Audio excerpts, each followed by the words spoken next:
Assalamualaikum warahmatullahi wabarakatuh. My name is Nicholas. I am 8 years old.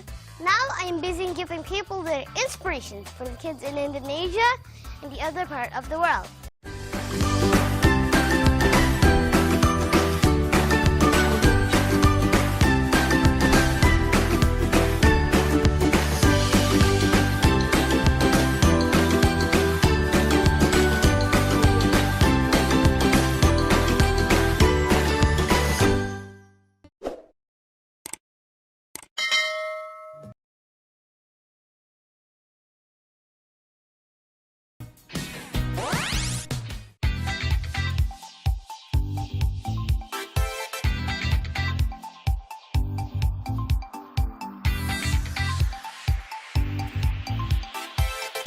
Hai Bunda, selamat siang, good afternoon, konnichiwa, goedemiddag.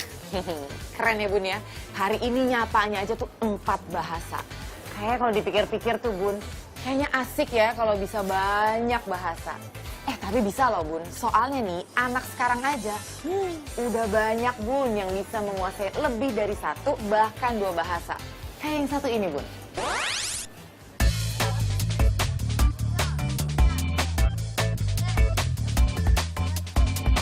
Assalamualaikum warahmatullahi wabarakatuh. My name is Nicholas. I am 8 years old. Now I am busy giving people their inspirations for the kids in Indonesia and the other part of the world. Today, Wah, keren bahasa Inggrisnya. Cus banget ya, Bun. Orang dewasa aja belum tentu sepede dia loh ngomong bahasa Inggrisnya. Percaya nggak, Bun? Kalau anak ini umurnya baru 8 tahun. Namanya Nicholas Saktika. Asli orang Indonesia alias nggak ada embel-embel Indo loh. Kita kenalan lebih dekat yuk Bun. Ternyata Niko bisa berbahasa Inggris tanpa bantuan les sama sekali Bun. Alias otodidak. because it's something unusual that not many Indonesians do. And it's not common actually to speak in English for Indonesians at all. Waktu itu Niko sekitar umur 2 tahun gitu kan. Jadi kalau misalnya saya lagi kerja, dia suka ngutang-ngatik laptop saya gitu. Nah terus yang sering dia perhatikan itu permainan Angry Birds ya Nick ya. Angry Birds terus di YouTube. Cuma uniknya sambil dia nonton, dia juga coba untuk ngucapin gitu, walaupun nggak jelas gitu ya. Nah, saya dengar kok kayaknya ini yang keluar waktu itu belum bisa ngomong, yang keluar kok kayaknya bahasa Inggris gitu. Tapi saya coba waktu itu saya ada bola warna-warni gitu kan, terus saya sebarkan di lantai. Saya bilang sama Nicola, Nick, can you get me red, blue, yellow, and purple please. Terus dia langsung ambil warna-warna tersebut. Oh, saya yakin dia ngerti ini gitu kan. Nggak cuma bisa ibaratnya kayak ngebeo gitu kan. Ternyata ngerti. Nah, untuk mengembangkan bakatnya nih Bun, Niko tidak sekolah di sekolah umum, melainkan homeschooling. Dengan homeschooling, Niko bisa lebih leluasa menyalurkan hobinya, baik akademik maupun non-akademik Bun. Tak hanya itu, orang tua Niko juga selalu mendampinginya untuk berlatih bahasa Inggris.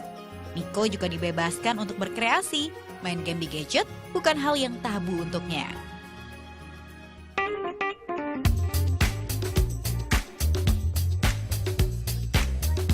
Selain ahli berbahasa Inggris, Niko nggak puas sampai di situ, Bun. Dia juga bisa beberapa bahasa lain yang dia pelajari sendiri, seperti Spanyol dan Arab. Tapi tidak sefasih bahasa Inggris. Niko juga adalah anak yang percaya diri. Hobinya cuap-cuap di depan kamera, Bun. Kegemarannya dituangkan ke channel YouTube yang dibuat bersama 2 kakaknya. Isinya seputar tips berbahasa Inggris.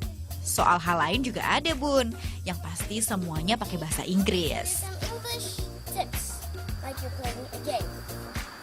So, Nggak hanya cuap-cuap di depan kamera, tapi cuap-cuap langsung di depan umum seperti ini juga Niko suka banget, Bun.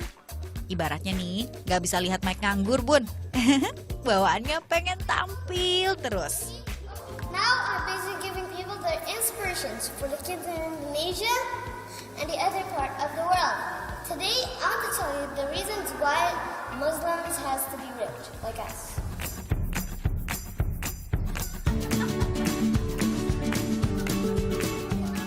Meskipun sehari-hari Niko lebih sering berbahasa Inggris, orang tuanya tetap menekankan pentingnya berbahasa Indonesia.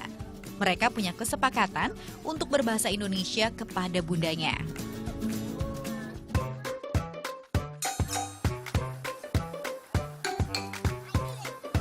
Meski usianya masih kecil, Niko juga punya jiwa sosial yang tinggi, Bun. Dengan modal bahasa Inggrisnya yang ciamik, Niko bersama kedua orang tua dan kakak-kakaknya biasa mengajar bahasa Inggris untuk anak-anak desa di kawasan Parung Ponteng, Kabupaten Bogor. Di sini, Niko turun langsung mengajarkan ilmu bahasa Inggris dasar pada anak-anak seusianya. Wah, hebat ya.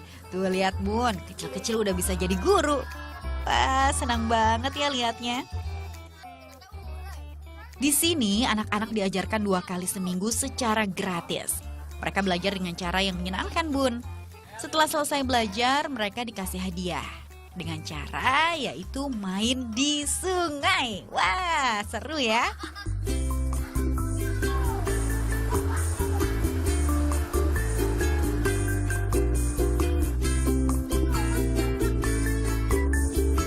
Nah, buat bunda yang pengen anaknya pinter bahasa asing kayak Niko, simak nih tipsnya. The only way is just don't be shy. What's the importance of shyness? That's because of some people, this happens because of maybe they can get judged or anything, that sort of thing. And of course, this is not because of the other people, but because of their mind is tricking themselves. Anak itu belajar mulai dari mendengar. Setelah mendengar terus mengikuti, gitu, menirukan dari yang simpel-simpel, dari satu kata menjadi 2 kata, menjadi 1 kalimat, seperti itu. Dan kita juga nggak harus menuntut mereka sempurna secara grammar, karena setiap bahasa itu mempunyai bentuk dan ciri masing-masing gitu. Jadi terimalah kesalahan pengucapan atau kesalahan grammar itu wajar aja. Ketika anak diberikan kepercayaan, kenyamanan, dan juga kepercayaan, dia mempunyai percaya diri yang tinggi. Tipsnya boleh banget dicoba nih, Bun, untuk buah hati di rumah, atau mungkin bunda-bunda juga mau coba biar makin jago bahasa Inggrisnya. Keren banget ya, Bun, gak cuma belajar bahasa, tapi juga membagi ilmu ke orang lain. Tapi saya sempat kepikiran loh, Bun, sebenarnya kan baiknya kalau belajar bahasa asing itu dari usia dini ya. Tapi idealnya tuh dari usia berapa ya, Bun?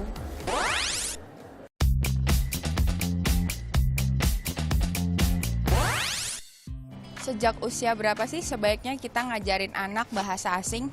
Belajar bahasa sama dengan semua kecerdasan yang kita ajarkan kepada anak-anak sejak usia dini. Kapan usia dini? Sejak usia 0 sebenarnya. Jadi sedini mungkin akan menghasilkan hasil yang seoptimal mungkin. Gimana sih cara ngajarin anak bahasa asing? Kalau orang tua ingin mengajarkan anak-anak kecerdasan bahasa lainnya, misalnya bahasa Inggris, kita mengajarkan dengan konsistensi yang tinggi. Jadi artinya kalau ingin mengajarkan bahasa Indonesia atau bahasa Inggris, ayah dan ibunya harus punya satu kesepakatan. Misalnya ayahnya bahasa Inggrisnya lebih lancar, lebih fasih mengajarkan bahasa Inggris, tapi konsisten. Tidak dicampur dengan bahasa Indonesia. Kalau ibunya punya bahasa Indonesia yang baik dan benar, ibunya mengajarkan bahasa Indonesia yang baik dan benar juga sama dengan konsisten. Artinya tidak dicampur-campur, tidak dicampur bahasa Inggris dan bahasa Indonesia. Apa sih manfaat belajar bahasa asing untuk anak? Mengajarkan bahasa lebih dari satu tentunya akan membuat anak punya rasa percaya diri yang lebih tinggi. Biasanya anak-anak pada saat memasuki usia remaja, apalagi nanti pada saat kuliah dan bekerja, anak-anak yang bisa menguasai lebih dari satu bahasa biasanya lebih bisa diterima. Khususnya dalam lingkungan sosial, bekerja, atau mencari pekerjaan. Jadi buat saya mengajarkan lebih dari satu bahasa itu satu keharusan ya. Bahkan zaman sekarang mengajarkan lebih dari 2 atau 3, bahkan 4 bahasa. So that is all for today's Nicholas. Hope you enjoyed this video. Assalamualaikum Sahabat Nicholas.